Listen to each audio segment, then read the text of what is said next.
Friends, hi, welcome to day 26. I hope you're well. Today's readings, what they say in a nutshell is basically that God's plans trump ours well and truly. And so today in Genesis, firstly, our Genesis passage, what we see is today Joseph reveals himself to his brothers. He finally tells them who he is, but he's not angry. He's not angry about it. And so we see in verse 8 when he says, it was not you that sent me here, but God. And what we learn from that is that God is able to work out his purpose through our situations. Whatever we do, whatever situation we find ourselves in, God is able to use that for his good, for his plan, for his purpose, for his glory, and can work with that. And so because of that, Joseph doesn't need to be angry. He doesn't need to take revenge because despite the attitude problems that Joseph had at the start and despite everything that his brothers did to him, God used Joseph and the place he found himself to save many people's lives through the way that Joseph led the people into that famine. In Matthew, we see straight away, just from the first verse, from verse 21, that from now on, from this point, Jesus is preparing his disciples for what's going to come, for his persecution, for his death, for his resurrection.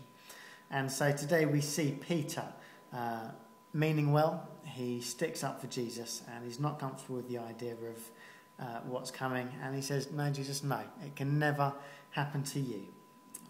And then Jesus, in verse 23, we see Jesus turned and said to Peter, "Get behind me, Satan. You are a stumbling block to me. You do not have in mind the things of God, but the things of men." Now, they're strong words. They're strong words. And he goes on to say to the rest of the disciples, if anyone would come after me, he must deny himself and take up his cross and follow me. For whoever wants to save his life will lose it, but whoever loses his life for me will find it. That's hard talk going on right there. Jesus is telling the disciples in no uncertain terms what is involved. It's not going to be a comfortable life. If we're going to follow Jesus, we need to be following him at times into persecution. If needs be, even to death. On into chapter 17, we see the transfiguration, and Jesus goes to a mountain with Peter, with James and John, and we see Jesus transformed and he shines with all the glory of God.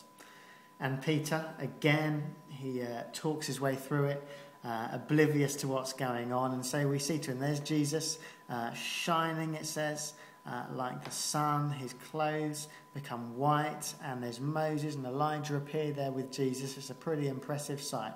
But Peter talks through it and he finds himself saying, "Lord, it's good for us to be here. Why don't I build you a shed? Why don't I build you somewhere to stay? And you know what, Moses, Elijah, I'll build one for you as well." And then verse 5, while he was still speaking, a bright cloud enveloped them, and a voice from the cloud said, "This is my son, whom I love. With him I am well pleased. Listen to him." It's a bit like God saying, "Peter, shut up."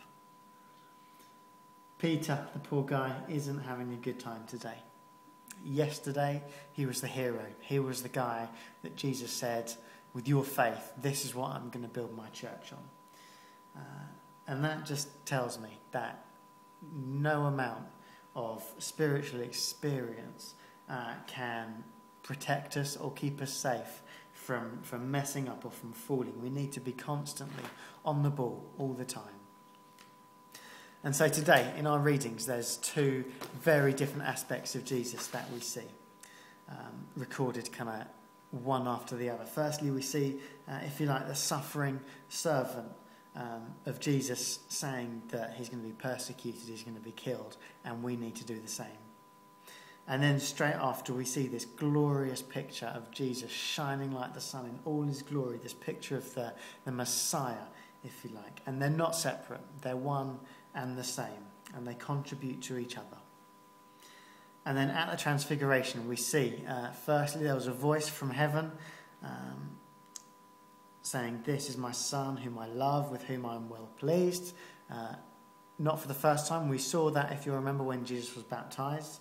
This time, though, he's backed up by Moses and Elijah. Now, Moses represents the law, and Elijah represents the prophets. And if you remember, Jesus comes, he says, to represent the law.